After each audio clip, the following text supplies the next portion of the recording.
They say happiness is pretty simple, but I think that happiness is often confused with pleasure.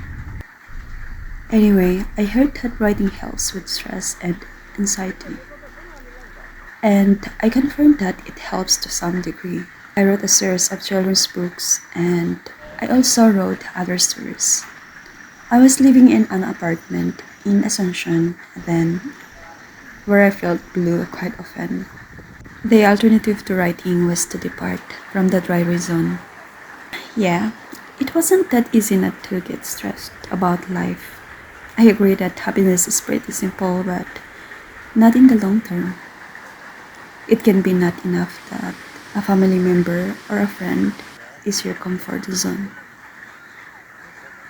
When I was in Poland, I also felt despondent, staying most of the day in the room and waiting for my husband to go back from work. Even though I had lots of hobbies, but it was not sufficient. There was something missing, which was the key to happiness. The other reason was I got used to working hard for the last 13 years, and then I had a long break. Afterwards, about 6 months later, I got a job as a Brazilian teacher in God's way of working.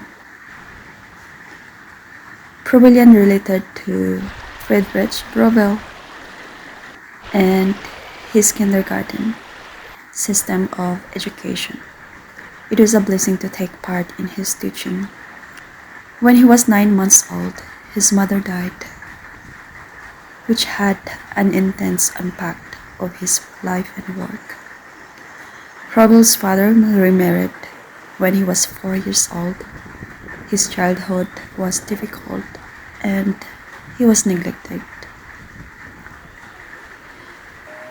At a very young age, throughout unhappiness, nature becomes his relief and the way to happiness. It is absolutely influential when you live through nature as it gives an abundance of benefits hard to quantify in dollars. When I figured out his happiness was nature, I even engaged more in scrutinizing nature around myself. We had a grassy piece of park in Poland, just a few paces from home.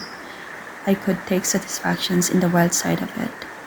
I collected wildflowers, branches, and lots of things to sift through what is useful.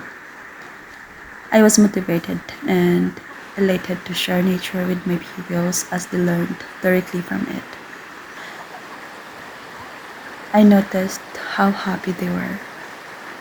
From toddlers to preschool, there are many ways for children to learn through nature, and it is not necessary to give them pencil to write in order to know letters and numbers. First, let them explore nature through their first-hand experience. Let them be happy children, rather than push them into serious studying. One thing that I realized is that nature was my comfort zone when I had difficulty finding peace at home. When I was in my twin years, I ran away and up a soursop tree, or we call it guyabano in Tagalog. There I felt a big yearning looking at the scenery, that someday I could leave my home independently with God's will. That tree, every time I felt downhearted, there was always surprising ripe fruit to eat.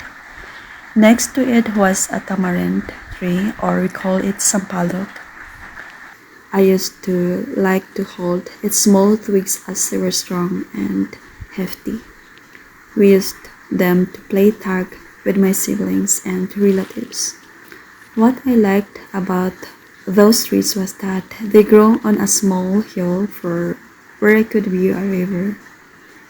There were big rocks on the opposite side and mountains that seemed close, but in fact they were far from me. In nature, I see God who created it wonderfully. He is everywhere for those who seek Him. and He will accompany you in a comfort zone, in a place of happiness and calmness.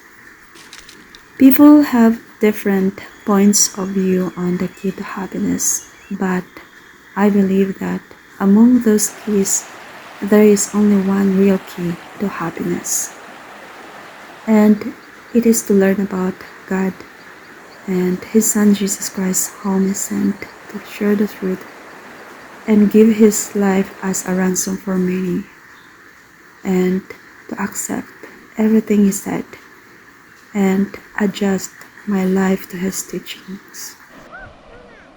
Not everyone can choose where to live, and living in nature is currently a luxury.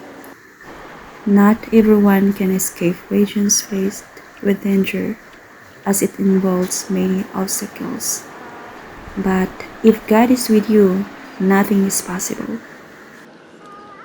Well, happiness is non-permanent, and you can't be truly happy for the rest of your life as we live in this defected world.